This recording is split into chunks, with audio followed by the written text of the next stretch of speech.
ఈ ప్రభుత్వానికి పులివెందుల పట్ల ఏమాత్రం చిత్తశుద్ధితో ఒకసారి ఆలోచన చేయండి. మరి ప్రభుత్వ పెద్దలు ఆ రకంగా ఉంటే స్థానికంగా ఉన్నటువంటి ఈ నాయకులు ఈరోజు జబ్బలు తిరుక్కొని పులివెందుల్లో తిరుగుతాండరు నిస్సిగ్గుగా. వాళ్ళని అడుగుతున్నా నేను, ఈ యొక్క కాలేజు ప్రభుత్వం కాలేజ్ శాంక్షన్ చేసేటువంటి కాలేజీలు వద్దని చెప్పించి రాసినటువంటి వాళ్ళు మీరందరూ ఈ ప్రాంతానికి కోసం ఏం చేశారు? మీరు ఈ కాలేజు అన్యాయంగా మూసేస్తున్నారు, ఈ మా ప్రాంతానికి ఇది మీరు ఎటువంటి పరిస్థితుల్లో కూడా దీన్ని శాంక్షన్ చేయాలి సార్, దీన్ని నడపాలని చెప్పి మీరు కోరాల్సింది పోయి ఒక్కడ ఒక మాట మాట్లాడానా అని చెప్పి నేను అడుగుతున్నాను. ఈ జిల్లా నాయకులందరినీ అడుగుతున్నా నేను, పులివెందుల మెడికల్ కాలేజ్కి సంబంధించి ఈ యొక్క సీట్లు వద్దు అని చెప్పేసి ఈ కాలేజీని నడపకుండా ఆపినప్పుడు మీ ప్రతిస్పందన ఏంది అని చెప్పి నేను అడుగుతున్నా. ఈ ప్రాంతంలో ఉన్నటువంటి ఇరిగేషన్ ప్రాజెక్ట్స్, ఈ ప్రాంతంలో ఉన్నటువంటి రోడ్లు, ఈ ప్రాంతంలో ఉన్నటువంటి అభివృద్ధి కార్యక్రమాలన్నీ గడిచిన 14 నెలల నుంచి ఎక్కడన్నా ఒక క్యూబిక్ మీటర్ కాంక్రీట్ వేశారా?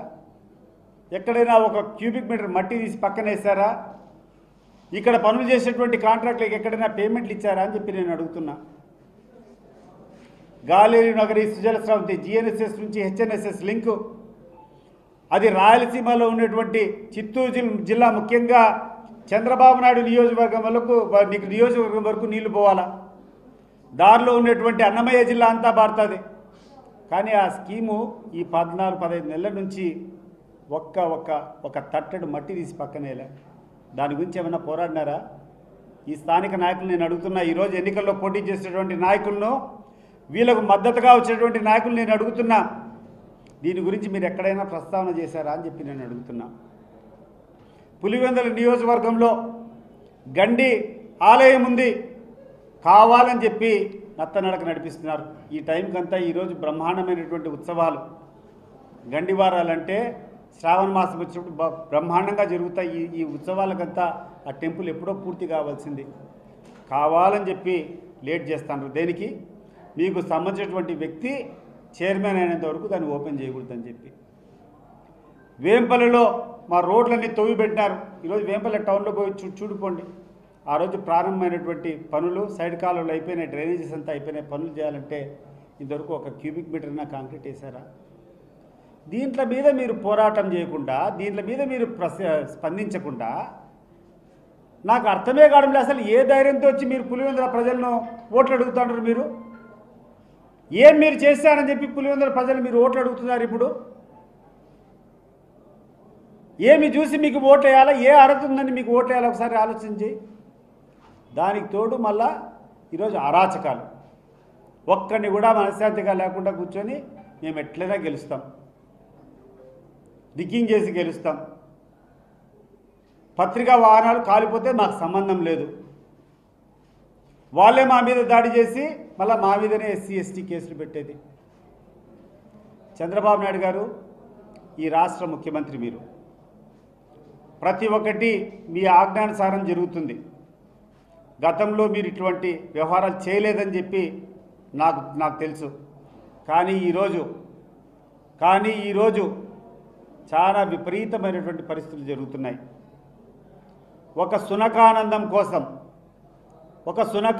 కోసం ఎవరినో తృప్తిపరిచేదానికి కొంతమంది వ్యక్తులు ఇటువంటి పనికిరాని పనులు చేసేటప్పుడు ఒక పెద్ద మనిషిగా కూర్చొని అవి జరగకుండా ఆపాల్సినటువంటి బాధ్యతలో నువ్వు ఉండి,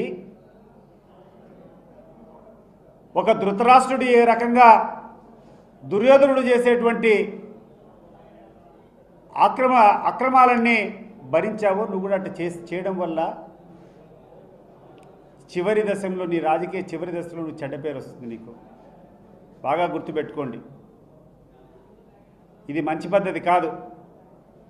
లోకేష్ కూడా చెప్తున్నా నేను, this is the starting of your career. ఎక్కడ కూడా ప్రజాస్వామ్యంలో దౌర్జన్యాలకు, హింసకు స్థానం లేదు.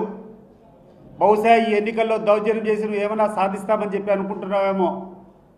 ఒకవేళ మహా అంటూ నువ్వు సాధించి, ఒకవేళ ఈ ఉప ఎన్నిక దౌర్జన్యకరమైనటువంటి పద్ధతిలో నువ్వు గెలుచుకున్నా కూడా అది గెలుపు కిందికి రాదు అని చెప్పి గుర్తు చేస్తున్నాను.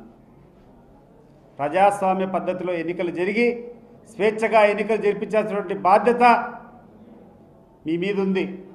దాన్ని పక్కన పెట్టుకొని మీరు అప్రజాస్వామ్య పద్ధతిలో గెలిచినా కూడా ప్రజలు దీన్ని హర్షించరు. మీరేమో ఒకటి గెలిచి దీనివల్ల ఏదో చాలా పెద్ద వీరులనే మీరు చెప్పాలనుకుంటారేమో, కానీ దీనివల్ల మీరు రాష్ట్ర ప్రజల దృష్టిలో చరిత్రహీనులవుతారని చెప్పి చెప్పుకుంటూ, పోలీసులకు ముఖ్యంగా నేను చెప్తున్నాను, ఇంత దౌర్భాగ్యమైనటువంటి పోలీసింగ్ మా వ్యవస్థలో చూడలే. ఎప్పుడే కానీ 40 సంవత్సరాల నుంచి నేను రాజకీయాల్లో ఉన్నా ఎప్పుడు కూడా ఇంత దౌర్భాగ్యమైనటువంటి పరిస్థితులు చూడలే. ఒక SC/ST అట్రాసిటీ కేసు నల్లపరెడ్డిపల్లెలో ఉండేటువంటి వ్యక్తుల మీద పెట్టింది, ఈరోజు తీసుకొని పోయి స్టేషన్లో పోయి పెట్టింది పోలీసులు. ఇప్పుడు వాళ్ళ ప్రత్యర్థులు కూర్చొని పలానోళ్ళు దాడి చేస్తారంటే ఏమైనా అనుకోవచ్చు. వాళ్ళు కొన్ని పేర్లు ఇచ్చి ఇతరులు అని చెప్తే ఆ ఇతరులు వీళ్ళు కూర్చొని